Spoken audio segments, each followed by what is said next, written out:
고센TV 시청자 여러분 안녕하세요. 마에스트로나입니다. 성도님들 근래에 들어서 혹시 노방전도라고 보통 많이 하죠. 이제 거리나 어떤 장소에 나가서 뭐 교회 보통은 교회 띠를 두르고 그리고 전도지를 들고 가서 그리고 보통은 그 전도지만 나눠주는 게 아니라 전도지 뭐 조그만한 사탕 같은 거 그런 거 하나 전도지에 호치키스로 찝어가지고 뭐 그렇게 나눠주고 하여튼 무언가를 같이 껴서 이제 나눠주는 게 그래도 적지 않은 것 같습니다. 왜냐하면은 그냥 전도지만 보면은 그냥 안 받으려고 하거나 받자마자 그냥 버리는 사람이 많으니까 뭐 티슈라든지 아니면은 뭐 사탕이라든지 전에 저 같은 경우는 그런 적이 있었던 것 같아요. 제가 직접 받은 건지 아니면 저희 가족이 받은 건지는 기억이 안 나는데 그 지역에 있는 교회에서 그 전도지에다가 그 종량제 봉투, 그 음식물 쓰레기 봉투인데 제일 작은 거 그거 한 장을 같이 이렇게 껴가지고 이렇게 주는 적도 있었던 것 같습니다. 나름대로 참 지혜롭게 그래도 어떻게 해서든지 사람들이 그 전도지를 완전히 보지도 않고 버리는 게 아니라 한 번이라도 좀 보고 버리게 하려고 그 참 많이 애를 쓰는 거죠. 여담인데요. 저도 예전에 한번 이제 노방 전도를 하는 어떤 분들이 그 휴지 그 포켓 티슈를 나눠주는 거를 받았는데 안 쓰고 그냥 가방 안에 넣어놨다가 나중에 언젠가 꺼내서 그걸 딱 봤는데 그게 어느 교회에서 나온 거냐? 제가 지금 섬기고 있는 교회에서 나눠준 거였어요.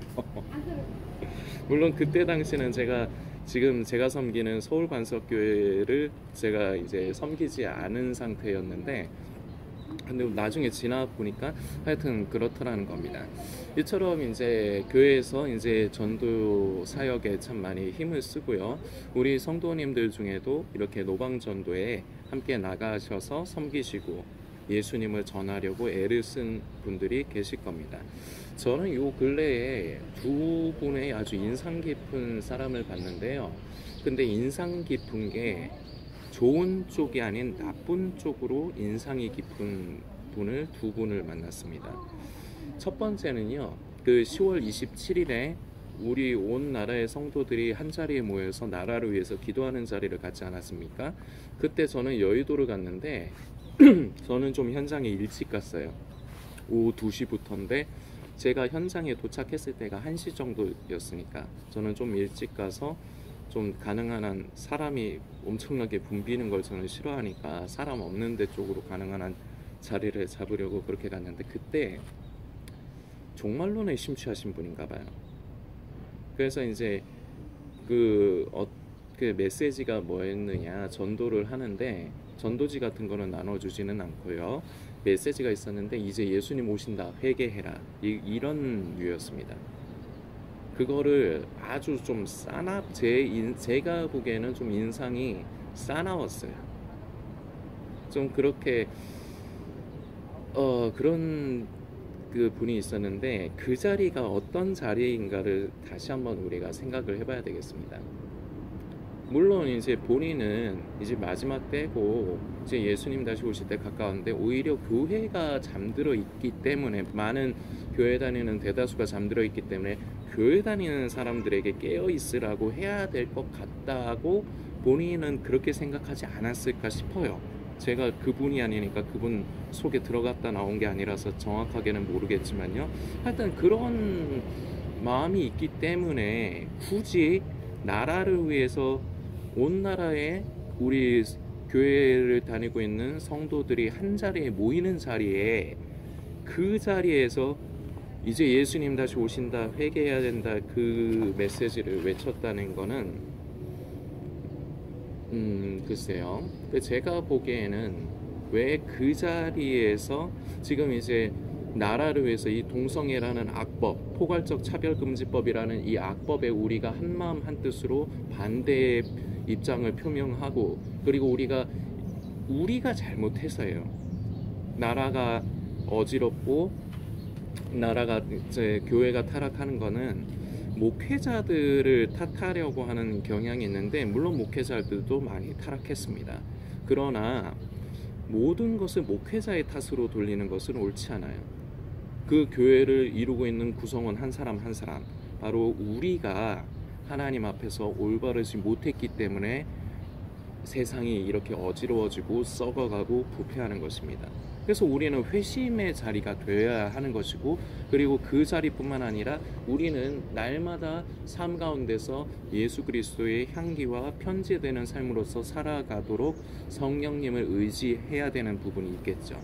그래서 하여튼 그 한 분을 제가 그 자리에서 보았는데 좀 인상이 깊었고, 그리고 또 한 분은 바로 저번 주 금요일인가 그래요. 저번 주 금요일쯤에 저희 고모가 이제 안과를 가실 일이 있어서, 제가 우리 고모가 나이는 76이신데 저희 고모가 좀 약해요.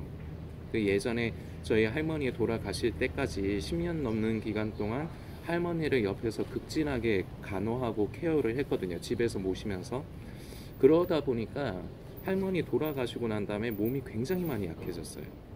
그래서 막 걷는 것도 다리도 많이 아파하시고, 그리고 좀 제가 보니까 고모가 좀 이렇게 길을 걸을 때 이게 주변을 이렇게 잘 이렇게 파악을 잘 못하는 것 같아요.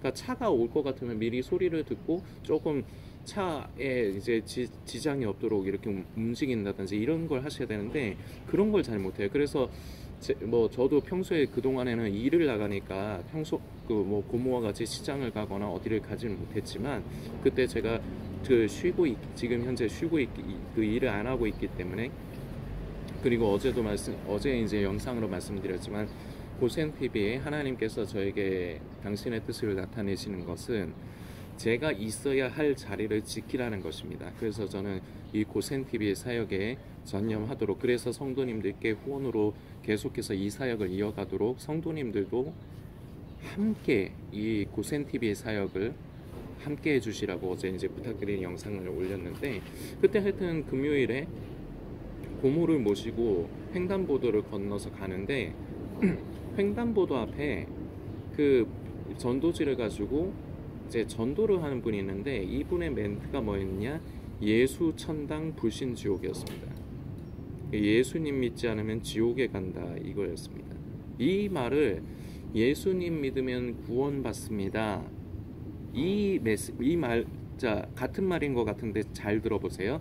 예수님을 믿으면 구원받습니다. 이것을 더 강조하는 것과 예수님을 믿지 않으면 지옥에 갑니다, 이걸 더 강조했을 때, 이게 우리는 교회를 다니고 이제 신앙생활을 하고 그러다 보니까 맞는 말을 그냥 하는 거지, 이렇게 가볍게 생각을 할 수 있는데요. 전도는 어떤 사람들에게 하는 겁니까? 예수님을 믿는 사람들, 교회를 다니는 사람들에게 하는 건가요? 그렇지 않잖아요. 기본적으로는 교회를 다니지 않고 예수님을 관심 없어 하는 그런 사람들에게 복음을 전하고 전도를 하는 것이겠죠. 근데 그런 사람들의 입장에서 예수님만 믿으면 지옥 갑니다, 이걸 계속해서 강조하면은 무슨 느낌을 받을 것 같으십니까?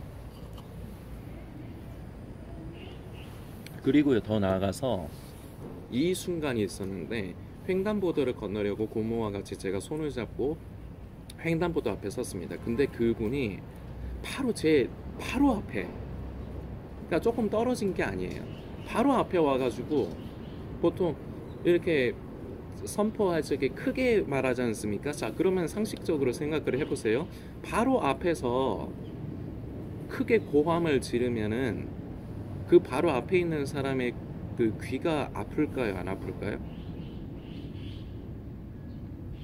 제 바로 앞에서요, 고함을 지르면서 예수 천당 불신 지옥을 외치더라고요. 그래서 제가 귀가 아파가지고 순간적으로 귀가 아파서 이걸 했거든, 이 리액션을 취했거든요. 그런데도요, 아랑곳하지 않고 그냥 자기 할 것만 그렇게 해요. 저는 요 근래에 들어서 요 두 사람의 모습을 봤는데 공통점이 있습니다.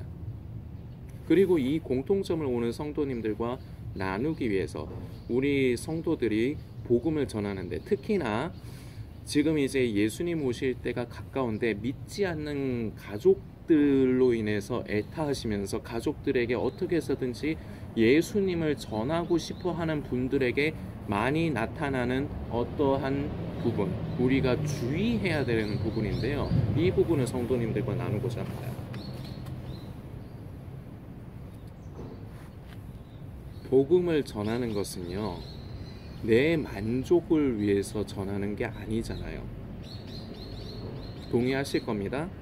나 스스로 자아도취가 되기 위해서 나는 복음의 일꾼이야, 주님 나 전도했어요, 주님 보고 계시죠, 이러고 싶어서 전도하는 겁니까?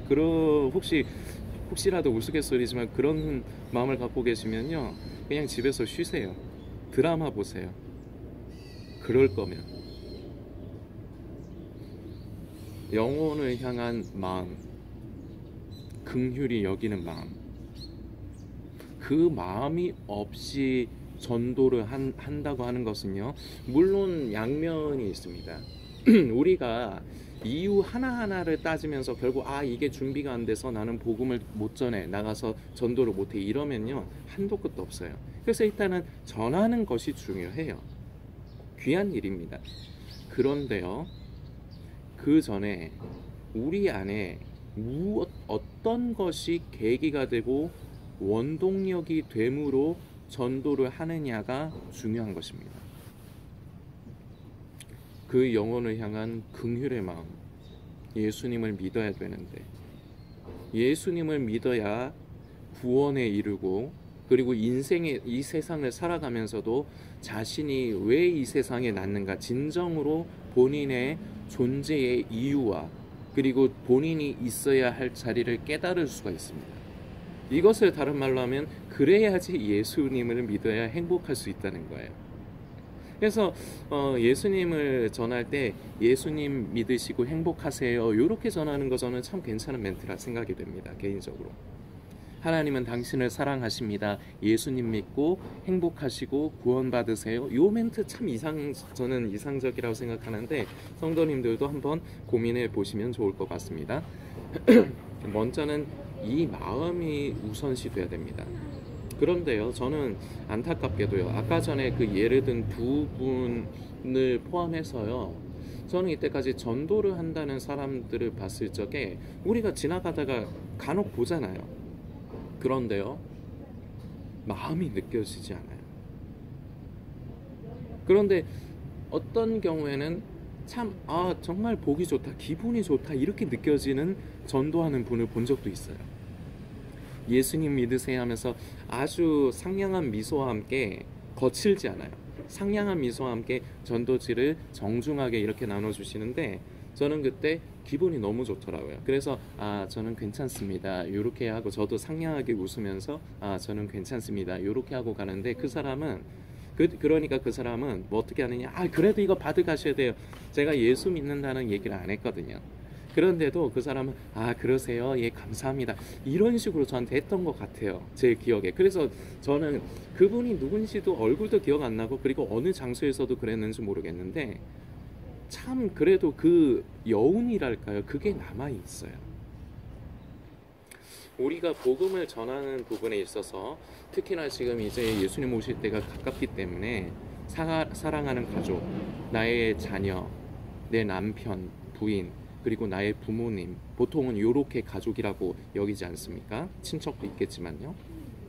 전하려고 할 적에 나는 무슨 마음으로 그들에게 예수님을 전하려고 하는가를 다시금 생각을 해보셔야 됩니다. 물론 이유는 가지고 있어요. 예수님 믿어서 내 사랑하는 가족이 구원받고 지옥 형벌을 면하게 하고 싶죠. 사랑하는 마음이라고 생각합니다. 자, 그런데요, 이 부분으로 생각하기가 쉬운데, 한편으로는요, 제가 아까 전에 자아도취라는 표현을 썼죠. 이것에 빠지기가 쉬워요. 그것이 맹목적이게 될 가능성이 있습니다. 겉의 의식은요, 내 가족을 사랑하니까 예수님을 전해서 예수님을 믿게 해야 돼, 이걸 가지고 있거든요. 여기에서 굉장히 큰 오류가 생긴 겁니다. 뭐냐, 예수님을 믿게 하는 건 저와 성도님이 아니에요. 저와 성도님은요, 예수님이라는 복된 소식, 그야말로 복음을 전달하는 사람이에요. 전달의 통로예요. 그 사람이 예수님을 믿는 것은요, 성령님의 역사입니다. 우리는요, 어느 영혼을 향해서 긍휼히 여기는 마음, 예수님을 모르고 살아간다는 그 긍휼히 여기는 마음이 우선시 되어서 이 마음을 가져야 되는데, 이 마음을 가지면요, 액션이요, 절대로 강요가 되지 않아요. 진정으로 사랑하면요, 자녀가 됐건, 보통은 이 경우가 많기 때문에 그렇습니다. 부모가 자녀보다 손 위이기 때문에 명령을 하기가 쉬워요. 강요를 하기가 쉬워요. 이건 복음을 전하는 모습이 아니에요. 이 오류에 빠지기가 쉽습니다. 나는 사랑한다고 생각하는데 사랑이 아니라 그저 내 만족을 위한 자아도취에 빠져서 강요하는 꼴이 될 수가 있다는 겁니다. 특히나 이제 예수님 오실 때가 가깝다고, 마지막 때 이제 곧 종말이 온다, 예수님 곧 오신다, 이걸 전하죠. 100% 역효과 납니다. 예수님이 다시 오신다고 믿는 거는 성도님이지, 예수님 자체에 관심이 없는 사랑하는 가족에게 이제 종말이 온다 얘기를 하면요, 그걸 어떻게 받아들일까요? 지혜로워야 되는데요, 전도라는 것은 지혜로워야 되는데, 그 지혜는 어디에서 나오느냐? 그 사람을 향한 마음에서 나요. 그 사람을 진정으로 사랑하면요, 배려하게 돼요. 배려하면요, 절대로 무례하고 함부로 하지 않아요. 그런데 보통 예수님을 전한다고 전도를 한다고 하는 사람들을 보면 무례합니다. 제가 아까 예를 든 두 사람처럼. 근데 그게 비단 그 사람들만의 일일까요? 아닙니다. 저와 이 영상을 보시는 성도님이 조심해야 될 필요가 있습니다.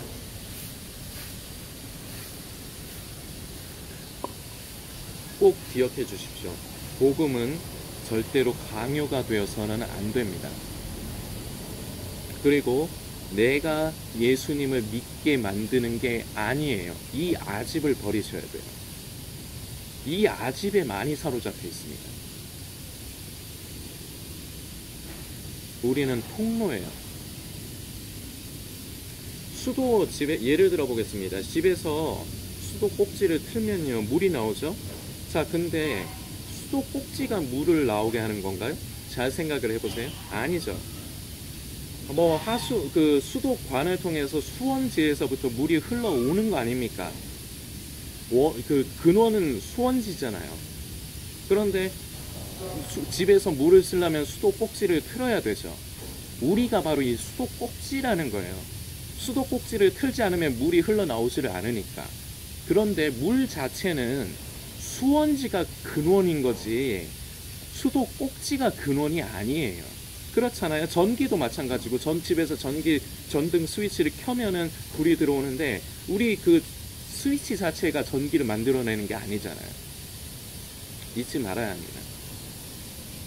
내가 그 사람을 변화시키는 게 아니에요. 오히려 내가 그 사람을 향한 긍휼의 마음으로 인하여 그 사람을 위해 애통하고 기도하고 사랑함으로 배려하는 모습에서 그 사람이, 그 당사자가 성도님을 통해서 예수님이라는 분에 대해서 관심을 갖게 만드십시오. 성도님이 속된 말로 삶이 개떡 같은데 내 가족이지만, 솔직히 가족끼리도 그런 게 솔직히 있거든요. 우리 뭐 저를 예를 들어 볼까요? 우리 삼촌이지만 좀 이건 좀 아닌 것 같아. 왜 저럴까? 우리 가족끼리도 다 이런 게 있단 말입니다. 그래서 성도님이 복음을 전하려는 대상에게 그런 안 좋은 인식을 갖고 있는 사람인데, 복음을 전한다, 예수님 믿어야 되는데 전해봤자 씨알도 안 맥힙니다. 그 사람을 사랑하세요. 그 사람을 긍휼히 여겨야 됩니다. 그 마음을 먼저 주님으로부터 받아야 합니다. 우리는 그 마음을 구해야 돼요. 영혼을 향한 긍휼히 여기는 마음, 이것에서부터 복음을 전하는 일, 전도는 시작이 돼야 됩니다. 그래야지 무례하지 않습니다. 그래야지 경거망동하지 않고요. 그래야지 강요하지 않습니다. 사랑은 무례하지 않은 것입니다. 진정으로 사랑한다면 그 사람을 위한 그 긍휼히 여기는 마음을 주님으로부터 구하십시오. 그리고 관심을 가지십시오. 그리고 그 사람을 위해 희생하십시오. 절대로 강요하지 마십시오. 때가 가깝다고 해서 조바심 낼 필요 없습니다. 아무리 조바심 나서 이제 곧 종말이 온다 해봤자요, 어차피 해봤자 안 통합니다. 오히려 그 사람이 교회를 나가고 예수님을 믿게 되는 계기에서 멀어질 뿐입니다. 저 주변에서 그런 사람들 덜어봤어요. 성도님들께서 묵상해 주시길 부탁드리겠습니다.